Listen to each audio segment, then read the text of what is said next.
Hi, my name is Theo from Piranha, and I will be shooting a video from home today because unfortunately the one we have in the store is a bit, it's not great, and unfortunately it chops up and down. So at one point I'll try and rescue the footage when I got some spare time, or if I can find another technical whiz to do it for me.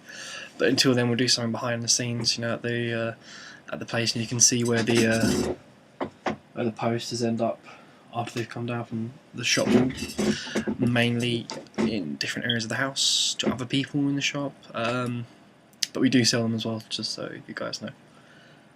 It's great. So anyway, new releases this week. The one I'm most excited about, we'll start there, it's always a good place to start.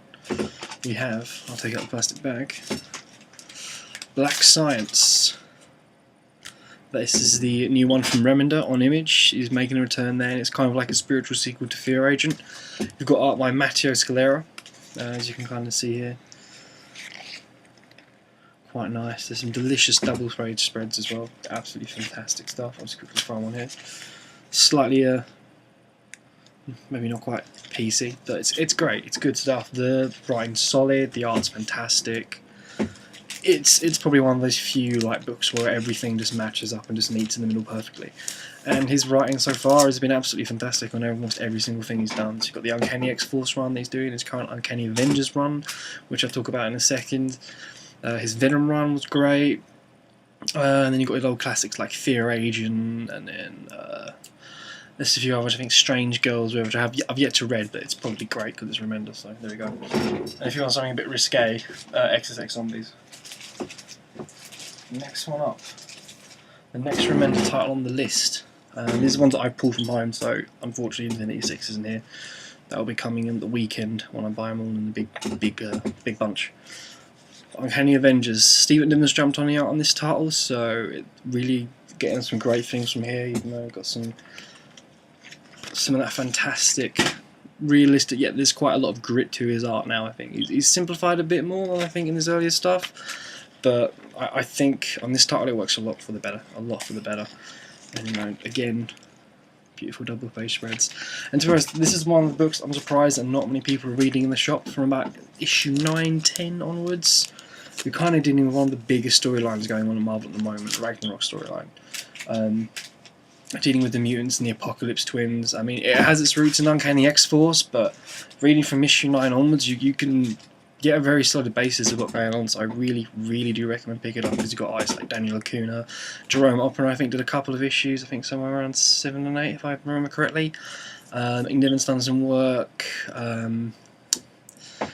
What's the guy? Salvador? Maybe not Salvador Dali, someone else. La Rocca, that's the one. Issue 12 did some really good stuff on there. Really good stuff, and he's been pumping out some good work recently as well, so 100% issue 9, jump on that thing because it's amazing, absolutely amazing.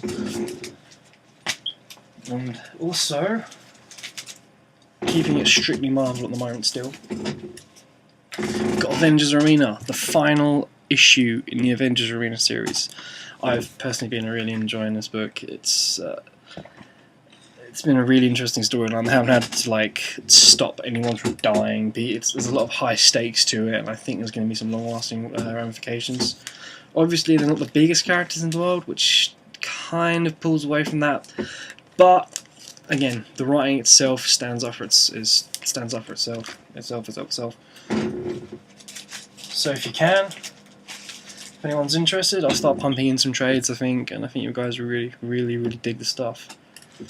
Next big one up on the pull list for me, and the standing order service we serve at Piranha Comics. We have Saga, the latest issue, always a blast. As usual, fantastic work from Fiona Staples, beautiful faces, beautiful covers, and she was recently at Thought Bubble, so all you lucky people that managed to meet her, I hate you, but well done, you managed to meet Fiona Staples, so I can't be too mad. Right, let me pump through the pile a little bit more. We've got the next issue of Bedlam, of course, always a winner in my book. Pretty deadly. This one, I have to say, the art on this has been absolutely fantastic so far. You've got Emma Rios there, as you can see, some of her nice covers. Beautiful stuff. More Hawkeye. A couple of other ones I want to kind of talk about before I move on. We've got Damien son of Batman. If I remember correctly, yeah, this is Andy Kubert dealing with what happened in the Batman 666 storyline, kind of expanding on that, like a small, like 4-part miniseries. Art's absolutely fantastic, fun, punchy.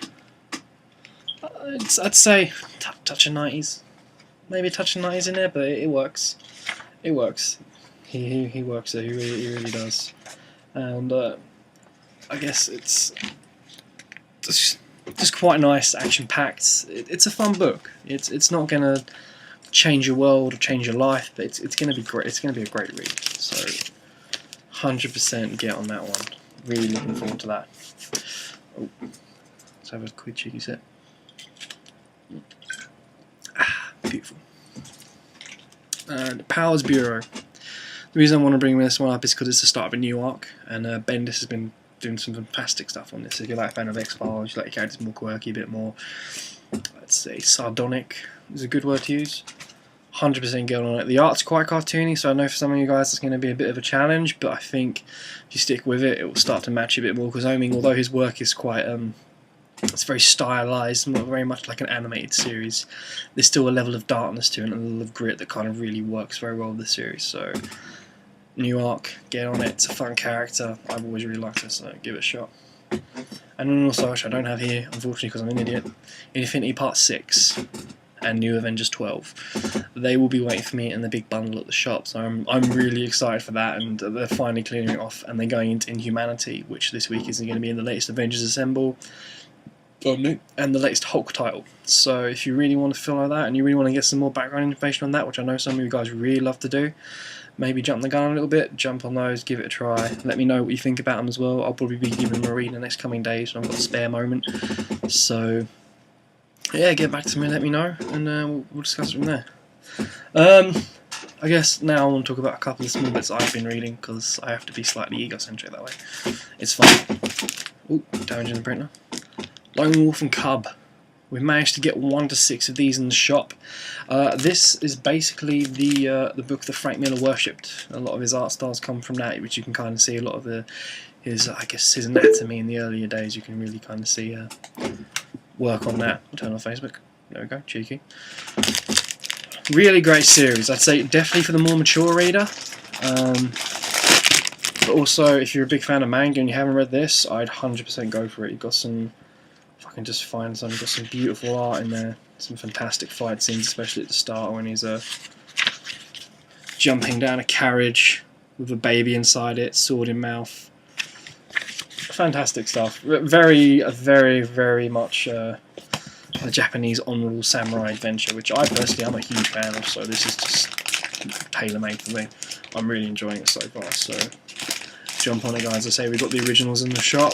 If not, if some of you guys express some interest, I can start getting some of these omnibuses in if you prefer.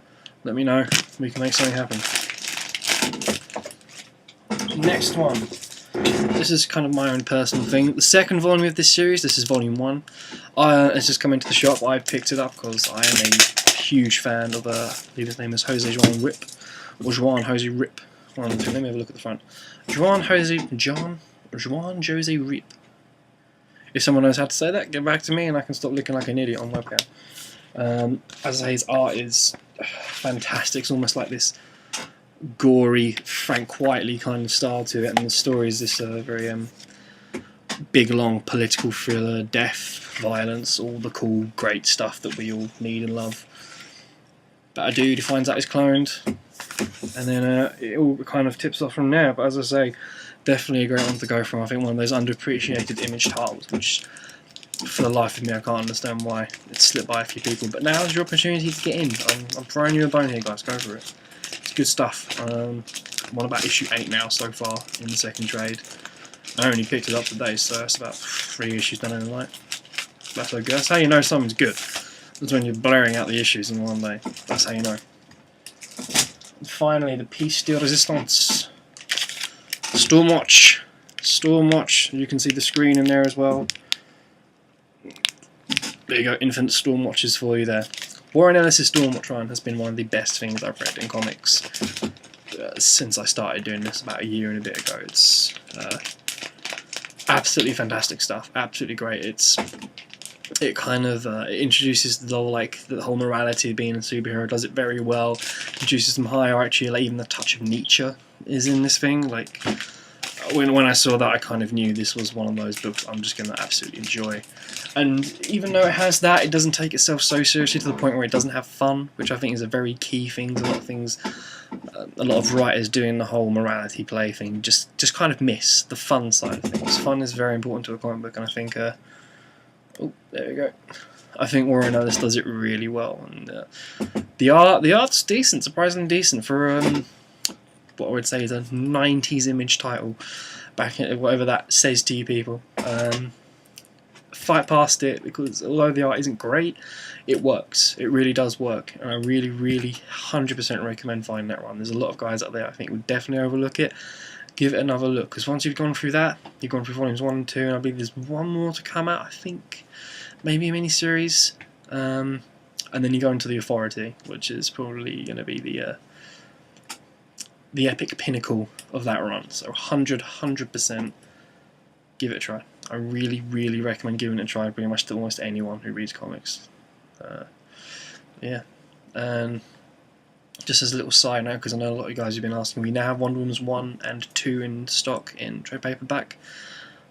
Great book on DC's part. If you haven't read it yet, give it a shot. It's amazing so far. Brian Azzarello's writing the whole new gods, old gods kind of thing really does come together really well. So yeah, jump on that bad boy. And yeah, if you like the video, let me know. Maybe I'll do some more here with different posters in the background, because I do have more, and they are quite nice, and I want to show them to people, but I never really get the chance.